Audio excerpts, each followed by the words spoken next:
Labour और delivery संबंधित समस्याएं, labour and delivery complications in pregnancy. जननम की कॉम्प्लिकेशन सीरीज के आज के एपिसोड में डॉक्टर गीता चड्ढा और डॉक्टर अमृता सेन बताएंगी लेबर के डिफरेंट स्टेजेस के बारे में। सी सेक्शन यानी सिजेरियन करने की सलाह डॉक्टर्स कब देते हैं, ये जानने के लिए जुड़े रहिए हमारे साथ इस वीडियो के अंत तक। हमारे चैनल जननम पर एक्सपर्ट्स बता रहे हैं हेल्थी प्रेगनेंसी के हर पहलू के टिप्स, तो इस चैनल को सब्सक्राइब करें जिससे कि हमारे सभी अपडेट्स आप तक पहुंचते रहें। तो लेबर के 3 स्टेजेस होते हैं। फर्स्ट स्टेज जो है स्टार्ट ऑफ यूट्राइन कॉन्ट्रैक्शंस और बच्चेदानी का मुंह पूरा खुलने तक। सेकेंड स्टेज है expulsion of the foetus and third stage है जब प्लासेंटा एक्सपेल होता है और एक फोर्थ स्टेज है जो हम पेशेंट को मॉनिटर करते हैं। लेबर से सबसे पहले तो औरत का हवा हिलना चाहिए। ये नहीं है अब बच्चा पूरा टाइम हो गया तो बच्चा तो बाहर निकलेगा। जो डेट हम आपको डॉक्टर देते हैं वो 40 हफ्ते के बेसिस पे देते हैं, पर अगेन बॉडी कोई क्लॉक नहीं है कि एकदम बच्चा 40 पे हो, 39 पे भी हो सकता है, 38। 37 हफ्ते के बाद कोई भी डिलीवरी को प्रीमेच्योर डिलीवरी नहीं कहते हैं। तो वो जब भी दर्दें शुरू हो डॉक्टर उसको रोकते नहीं है, जैसा कि हम प्रीमेच्योर डिलीवरी को रोकते हैं। अब दर्द शुरू हो गई तो ये मतलब नहीं है कि एकदम भागो भागो हड़बड़ी मचाओ, हस्बैंड पूरा खानदान भागे हॉस्पिटल में। दर्दें आ रही हैं, आने दीजिए। बाहर की कंट्रीज़ में आजकल जब तक आपका बच्चेदानी का मुंह 4-5 सेंटीमीटर नहीं खुलता पेरी प्रेगनेंसी में, वो आपको घर वापस भेज देते हैं, क्योंकि आपको लंबा टाइम लगता है, देखा गया। तो जब तक बच्चे की मूवमेंट ठीक है, आप हाई रिस्क प्रेगनेंसी में कैटेगरी में नहीं लेबल हुए हैं, आप लो रिस्क हैं, तो आप घर के माहौल में अपनी दर्दें लीजिए, चलिए फिरिए, सब कुछ करिए। और जब दर्दें रेगुलर आती हैं, शुरुआत में दर्दें आपकी आएंगी 1-1 घंटे में, फिर आधे घंटे में, फिर 15। जब दर्दें आपकी रेगुलर आती हैं और बढ़ती रहती हैं और ज़्यादा टाइम तक रहती हैं, इस बीच बच्चे की मूवमेंट आपकी ठीक है और पानी की थैली बर्स्ट नहीं हुई है और आपको डॉक्टर ने लेटेस्ट अल्ट्रासाउंड के बेसिस पे हाई रिस्क नहीं बोला, ना ब्लड प्रेशर ना कुछ, तो आप आराम से लो रिस्क कैटेगरी के लोग घर में लंबा रह सकते हैं। ताकि जब आप हॉस्पिटल में आएँ, अगर आप 5-6 सेंटीमीटर ऑलरेडी खुले हुए हैं तो बहुत कम टाइम आपको हॉस्पिटल के बेड में वो टेपों के अंदर जब हम बांधते हैं और बच्चे की धड़कन महसूस करते हैं, जिससे लेडी भी अनकंफर्टेबल होती है, तो रहना पड़ता है। इसमें देखा गया है कि फाइनल टोटल लेबर की स्टेज भी कम रहती है, टाइम कम रहता है। जब आपका पूरा मुंह खुल जाता है यूट्रस का, फिर आपको बच्चे को बाहर निकालना होता है, डिलीवरी होती है, जिसके लिए आप डिलीवरी रूम में शिफ्ट होते हैं। और जब आपको डॉक्टर एक्टिवली हेल्प करते हैं, active assistance of labour and third stage, जैसे डॉक्टर साहब ने कहा। तो ये स्टेजेस का महत्व यही है ताकि हम देखते रहें कि आप बियॉन्ड पॉइंट तो नहीं जा रहे, एबनॉर्मली प्रोलॉन्ग लेबर तो नहीं हो रही। ऐसा नहीं आप 2-2 दिन पड़े हुए हैं दर्द में और कोई आपकी परवाही नहीं कर रहा।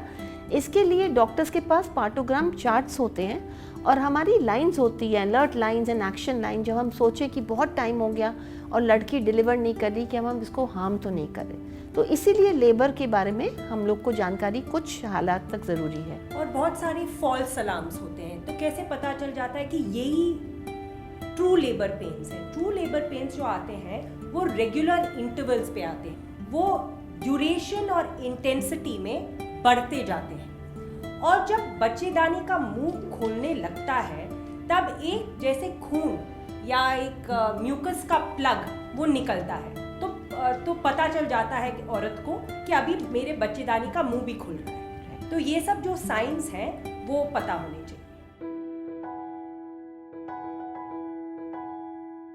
तो नेचुरल लेबर होता है जो अपने आप 37 वीक्स के बाद शुरू हो जाता है। यूट्राइन कॉन्ट्रैक्शंस जो इंक्रीज होते हैं दर्द में और फ्रीक्वेंसी में, बार बार आने में, तो वो तो नेचुरल लेबर माना जाता है। इंड्यूस्ड लेबर है जब 40 हफ्ते तक कोई दर्दें नहीं है, कुछ नहीं है, तो हमें सुई द्वारा दवाई देने पड़ते हैं ताकि हम बच्चेदानी को कॉन्ट्रैक्ट कर सके और इंड्यूस कर सके लेबर को। बिल्कुल ठीक। सो इंडक्शन मतलब आपने इंड्यूस किया है दर्दें, वो आर्टिफिशियल होता है, आप दवाइयों से यूज़ करते हैं इंड्यूस। और वो कई बार इसलिए भी होता है कि अंदर बच्चे को रखने में खतरा है, जैसे माँ का ब्लड प्रेशर बढ़ रहा है या बच्चे को खून मिलना कम हो गया अंदर, जो हम अल्ट्रासाउंड के माध्यम से देखते हैं, IUGR हो गया, उसका वाटर ड्राई होना शुरू हो रहा है, बच्चे की मूवमेंट्स कम हो रही है, डायबिटीज़ हो गई, बच्चे का वेट बढ़ा जा रहा है और माँ की हड्डियाँ इतनी नहीं बढ़ रही हैं। तो कुछ सिचुएशंस होते हैं जिसमें हम बच्चे को दर्दे देते हैं पहले, और वो डिफरेंट मेथड्स है, दवाइयाँ हैं, कुछ जेलीज हम अंदर डालते हैं और दवाइयाँ देते हैं और इंड्यूस करते हैं।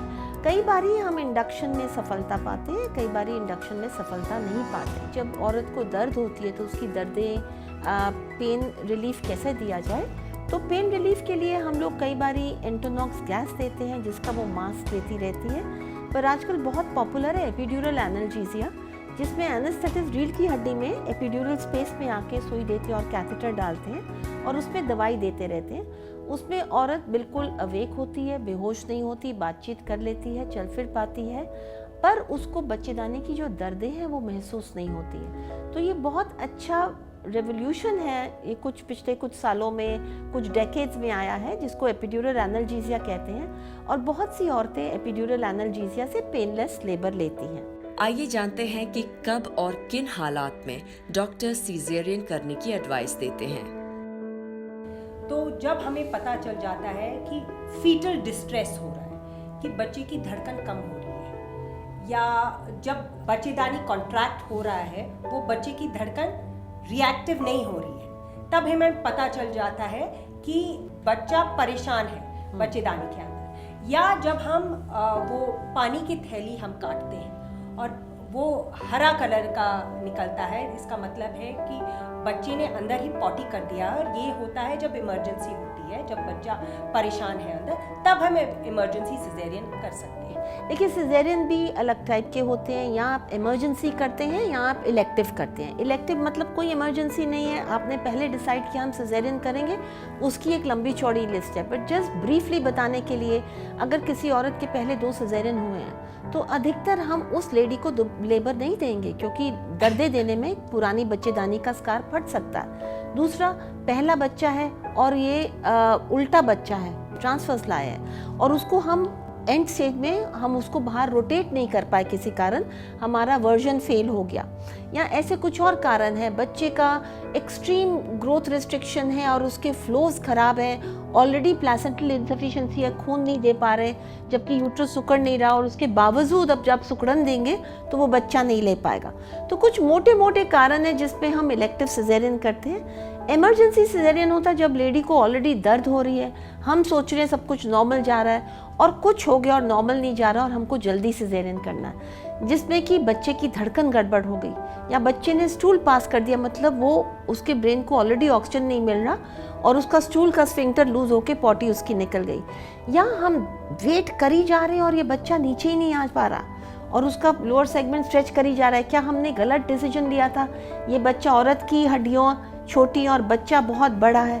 तो कुछ ऐसे रीजंस हैं जिसमें आप इमरजेंसी सिजेरियन करते हैं। तभी डिलीवरीज उस जगह में होनी चाहिए जहाँ डॉक्टर्स पूरे ट्रेंड हैं, उनको मालूम है अगर सिचुएशन बदल जाए तो इमरजेंसी सिचुएशन कब करना है। एक और सिजेरियन होता है जो हम इलेक्टिव करते हैं जब ऑल आपका प्लेसेंटा नीचे है, उसमें हम नॉर्मल डिलीवरी नहीं कर पाते क्योंकि वो ऑल नीचे है और वो हेमरेज हो सकता है। एक और चीज़, अभी इलेक्टिव सिजेरियन का भी फैशन हो गया है क्योंकि वो इतनी सेफ सर्जरी है कि और लोग लेबर पेन सब बर्दाश्त नहीं करना चाहते हैं। 38 वीक्स हो गए हैं, बच्चा अभी मैच्योर हो गया है, तो हम लोग सिजेरियन कर सकते हैं और फिर 24 घंटे के अंदर माँ और बच्चा जो है घर में होते हैं, तो बिल्कुल सेफ हो गया है। सेफ हो गया है, पर एज अ डॉक्टर मैं अपने पेशेंट्स को इनकरेज नहीं करती ये डिसीजन लेने के लिए, क्योंकि हम लोग नॉर्मल प्रोसीजर्स को मेडिकलाइज नहीं करना चाहिए। हमको मरीजों को काउंसल करना चाहिए, but end of the day जो चीज़ बच्चे और माँ के लिए सही है, डॉक्टर्स को वो चीज़ के थ्रू जाना चाहिए। आइए देखें इस एपिसोड में हमने अब तक क्या सीखा। लेबर के 3 स्टेजेस: बच्चेदानी का मुंह खुलना, बच्चे का नीचे खिसकना, गर्भनाल नीचे खिसकना। लेबर के दौरान बच्चेदानी खुलने पर हॉस्पिटल जाएं। Epidural analgesia, painless labour, caesarean सिर्फ जरूरत पड़ने पर करवाएं। क्या आप जानते हैं कि रेगुलर प्रीनेटल योगा प्रैक्टिस आपको लेबर में ब्रीदिंग और बेबी की सही पोजीशन में सहायता करती है? नीचे दिए गए कमेंट बॉक्स में अपनी प्रेगनेंसी के एक्सपीरियंसेस हमारे व्यूअर्स के साथ जरूर शेयर करें और इस वीडियो को लाइक करें। प्रेगनेंसी एक्सपर्ट से टिप्स के लिए चैनल को सब्सक्राइब करना न भूलें। पर्सनलाइज्ड प्रेगनेंसी केयर के रेगुलर व्हाट्सएप अपडेट्स के लिए 9394293942 पर मिस्ड कॉल दें और याद रखें कि हर प्रेगनेंसी स्पेशल होती है और किसी भी रूटीन को स्टार्ट करने से पहले डॉक्टर से सलाह लेना जरूरी है। नमस्कार।